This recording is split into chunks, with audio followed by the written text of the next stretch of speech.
Okay സംവിധാനത്തിന് പുറത്തു നിൽക്കുന്ന ഒരാളാണ്. അങ്ങ് ധൈര്യപൂർവ്വം ഇത്തരം കാര്യങ്ങൾ ആയിരക്കണക്കിന് ആളുകൾ പറയാൻ ആഗ്രഹിക്കുന്ന കാര്യങ്ങൾ തുറന്നു പറഞ്ഞു. ആയിരക്കണക്കിനല്ല, ലക്ഷക്കണക്കിന് ആളുകൾ, ലക്ഷക്കണക്കിന് സഖാക്കൾ പറയാൻ ആഗ്രഹിക്കുന്ന കാര്യം ഞാൻ പറഞ്ഞു. ലക്ഷക്കണക്കിന് ഈ ഗവൺമെൻറ് നിലനിൽക്കണമെന്ന് ആഗ്രഹിക്കുന്ന ലക്ഷോപലക്ഷം വരുന്ന കേരളത്തിലെ പാവപ്പെട്ട ജനങ്ങളുണ്ട്. ഈ ഗവൺമെൻറ് ഇവിടെ നിലനിൽക്കണമെന്ന് ആഗ്രഹിക്കുന്ന ഗവൺമെൻറ്, ഈ ഗവൺമെൻറ്റിനെ തിരിച്ച് അധികാരത്തിലെത്തിച്ച ജനങ്ങൾ, ആ ജനങ്ങളുടെ വികാരമാണ് ഞാൻ പറഞ്ഞത്. ആ പാർട്ടി പ്രവർത്തകരുടെ വികാരമാണ് ഞാൻ പറഞ്ഞത്. അതിനെ തള്ളിക്കളയാൻ കഴിയുമെന്ന് ഞാൻ വിശ്വസിക്കുന്നില്ല. മുഖ്യമന്ത്രി വീഴ്ച സംഭവിച്ചിട്ടുണ്ടോ ഇവരെ നിയന്ത്രിക്കുന്നതിൽ? ഒരിക്കലും വീഴ്ച സംഭവിച്ചിട്ടില്ല. അദ്ദേഹത്തിന് വിശ്വസിച്ചേൽപ്പിച്ചവർ ആ വിശ്വാസ്യത നിറവേറ്റില്ല. വിശ്വസിച്ചേൽപ്പിച്ചവനെ എപ്പോഴും ചതിക്കാം. അതിന് ആ വിശ്വസിച്ചേൽപ്പിച്ചവനല്ല അതിന് ഉത്തരവാദി. ആ വിശ്വസിച്ചേൽപ്പിക്കപ്പെട്ട വ്യക്തിയാണ് ചതിച്ചിട്ടുണ്ടെങ്കിൽ അവർക്കാണ് അതിൻ്റെ ഉത്തരവാദിത്വം എന്നാണ് ഞാൻ വിശ്വസിക്കുന്നത്. എൻ്റെ വിശ്വാസം അതെനിക്കറിയില്ല. I don't know. മുഖ്യമന്ത്രിയെ വിശ്വസിച്ചേൽപ്പിച്ചവർ ചതിക്കുന്ന കാര്യം ചൂണ്ടിക്കാണിക്കാൻ PV അൻവർ വേണ്ടി വന്നു. കാരണം പാർട്ടി സംവിധാനത്തിൽ അങ്ങേക്കാൾ ഉയർന്ന റാങ്കിലും മറ്റും ഇരിക്കുന്നവർ ഇതൊന്നും ചൂണ്ടിക്കാണിക്കുന്നില്ല. കുറ്റകരമായ ഒരു മൗനം. അല്ല, അവർക്ക് ഇതിനെപ്പറ്റി അത്ര ഡീറ്റെയിൽഡ് അറിയുന്നുണ്ടാവില്ല. അവരിതിനെക്കുറിച്ച് അത്ര ഡീറ്റെയിൽഡായിട്ട് അന്വേഷിച്ചിട്ടുണ്ടാവില്ല. ഞാൻ അത്രയും ഡീറ്റെയിൽഡായി അന്വേഷിച്ച് ജനങ്ങളുടെ വികാരം, എൻ്റെ പാർട്ടി പ്രവർത്തകരുടെ വികാരം എല്ലാം കണ്ടുകൊണ്ട് നിൽക്കുകയാണ്. എന്തുകൊണ്ട് ഈ പോലീസ് ജനങ്ങളെങ്ങനെ നിരന്തരമായി ഉറപ്പിക്കുന്നു? എന്താണ് ഇതിന് കാരണം? എന്തുകൊണ്ട് തൃശ്ശൂർ പൂരം കലക്കുന്നു? എന്തിന് ബഹുമാനപ്പെട്ട മുഖ്യമന്ത്രി പങ്കെടുത്ത ചടങ്ങിൽ അലങ്കോലപ്പെടുത്തിയവർ അങ്ങനെ അലങ്കോലപ്പെടുത്തിയിട്ടില്ല, അവർ അക്രമികളാണെന്ന് ബഹുമാനപ്പെട്ട മുഖ്യമന്ത്രി പറയുമ്പോൾ, അത് മുഖ്യമന്ത്രി പറഞ്ഞു കഴിഞ്ഞ് ഒരു മണിക്കൂർ കഴിയുമ്പോൾ സഖാക്കൾക്കെതിരെ കേസെടുക്കുന്നു. ഇങ്ങനെ ഒരു വൃത്തികെട്ട പോലീസ് അങ്ങനെ അങ്ങ് ഉണ്ടാകുമോ കേരളത്തിൽ? ആ അന്വേഷണമാണ് ഇന്നിവിടെ എത്തിച്ചിട്ടുള്ളത്. അതുമായി ഞാൻ മുന്നോട്ട് പോകും. അതിൽ യാതൊരു തർക്കവുമില്ല.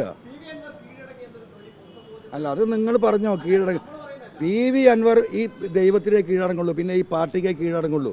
നിങ്ങൾ ആര് വിചാരിച്ചിട്ടും ഈ ലോകത്തെ ജനം മുഴുവൻ ഒത്തൊരുമിച്ച് നിന്നിട്ടും എന്നെ കീഴടക്കാൻ കഴിയുമെന്ന് നിങ്ങൾ വിചാരിക്കണ്ട. അത് നടക്കണ കാര്യമല്ല. അല്ല, നിങ്ങളത് വിചാരിക്കണ്ട, നടക്കൂല. അങ്ങയുടെ നടപടി പൊതുവെ ആളുകൾക്ക് അഭിനന്ദിക്കാവുന്ന തരത്തിലാണ്. കാരണം പാർട്ടി പ്രവർത്തകർക്ക് ലക്ഷക്കണക്കിന് പ്രവർത്തകരുടെ വികാരമാണ് പറഞ്ഞത്. അപ്പോൾ ഇതിന്റെ ഫലം കൂടി ഉണ്ടാകട്ടെ. ഈ പോരാട്ടം വിജയിക്കുക തുടങ്ങിയിട്ടല്ലേ ഉള്ളൂ. തുടങ്ങുമ്പോൾ വിപ്ലവം ഉണ്ടാവരെങ്ങനെയാ? നിങ്ങളൊക്കെ ചരിത്രം പഠിച്ചവരാണല്ലോ. വിപ്ലവം എങ്ങനെയാണ് ഉണ്ടാവുന്നത്?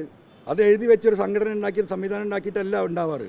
അത് വിപ്ലവം ഒരു ജനകീയ മുന്നേറ്റമാണ് ഉണ്ടാകുന്നത്. അതൊരു വിപ്ലവമായി മാറി മറ്റൊരു രൂപത്തിലേക്ക് രൂപാന്തരപ്പെടുക ചെയ്യുക. ഇത് ഈ അഴിമതിക്കെതിരെ, ഈ അക്രമത്തിനെതിരെ, ഇവിടെ ജനങ്ങൾ ആഗ്രഹിക്കുന്ന ഈ ഗവൺമെൻറ്റിനെ തകർക്കാൻ ശ്രമിക്കുന്ന ഒരു ലോബിക്കെതിരെയുള്ളൊരു വിപ്ലവമായി മാറും. അതിന് യാതൊരു തർക്കവുമില്ല. അല്ല, അത് കൊട്ടാരത്തിലാണോ കുടിലാണോ നമുക്ക് നോക്കാം. എവിടെയെങ്കിലും അതിലേക്കൊന്നും ഞാനില്ല. അതൊക്കെ നിങ്ങൾ അന്വേഷിക്കുക, അതിൻ്റെ വഴിക്ക് പോകുന്നുണ്ട്. ഞാൻ ഫോക്കസ് ചെയ്ത കുറച്ച് കാര്യങ്ങളുണ്ട്. ആ ഫോക്കസിൽ നിന്ന് ഞാൻ ഇപ്പോൾ തൽക്കാലം മാറാൻ തയ്യാറല്ല. മാറേണ്ട അതിൻ്റെ ജോലി കഴിയുമ്പോൾ നമുക്ക് അപ്പം ആലോചിക്കാം. നിങ്ങൾക്കൊക്കെ പോയി അന്വേഷിക്കാമല്ലോ. കുറച്ച് തെളിവുകൾ പുറത്തു വന്നു. ഏതാണ്ട് വളരെ കുറച്ച് ഇനിയും ഒട്ടേറെ തെളിവുകൾ MLA-യുടെ പക്കലുണ്ട്. അത് പുറത്തുവിടേണ്ട സാഹചര്യമായോ? കാരണം നിലനിർത്തിക്കൊണ്ടാണ്. അല്ല, ഇപ്പം ഇന്നലെയൊക്കെ നിങ്ങളുടെ ചർച്ചയും ചില ആളുകൾ പറയുന്നതൊക്കെ കേട്ടാൽ MLA അന്വേഷിക്കണം, MLA സാക്ഷികളെ കൊണ്ടുവരണം, MLA തെളിവുകൾ കൊണ്ടുവരണം, MLA വരെ അറസ്റ്റ് ചെയ്യണം, MLA വരെ ജയിലിലാക്കിയിട്ടില്ല, MLA മുങ്ങി. ഇതല്ലേ എന്താ ചെയ്യാൻ പറ്റും? ഞാൻ കൊടുത്തത് തെളിവുകളുടെ സൂചനാ തെളിവുകളാണ്. അത്രേ കൊടുക്കാൻ കഴിയൂ. ആ തെളിവുകളിലേക്കുള്ള സൂചനാ തെളിവുകൾ അത് അന്വേഷിക്കേണ്ടത് ഈ ഏജൻസികളാണ്. ഇൻവെസ്റ്റിഗേഷനാണ് നടത്തേണ്ടത്.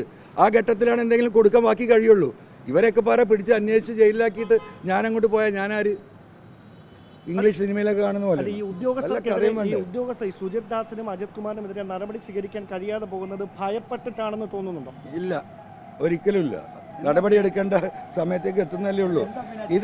ഇതിനൊരു നടപടിക്രമമില്ലേ? ആ നടപടിക്രമമില്ലാതെ ഇപ്പോൾ ഇങ്ങനെ ഒരു സ്റ്റേറ്റ്മെൻറ്റിന് പോലുള്ള സുജിത് ദാസ് ഒരു ഉദാഹരണം എടുക്കാം നമുക്ക്. അദ്ദേഹത്തെ സസ്പെൻഡ് ചെയ്തു.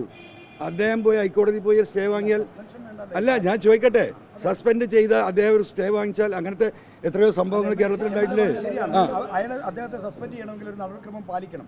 പക്ഷേ ചുമതലയിൽ നിന്ന് MR കുമാറിനെ ക്രമസമാധാന ചുമതലയിൽ മാറ്റുന്നതിന് ഈ നടപടി ഒരു എക്സിക്യൂട്ടീവ് ഓർഡർ കൊണ്ട് മാത്രം സാധിക്കുമല്ലോ. സാധിക്കുമായിരിക്കാം.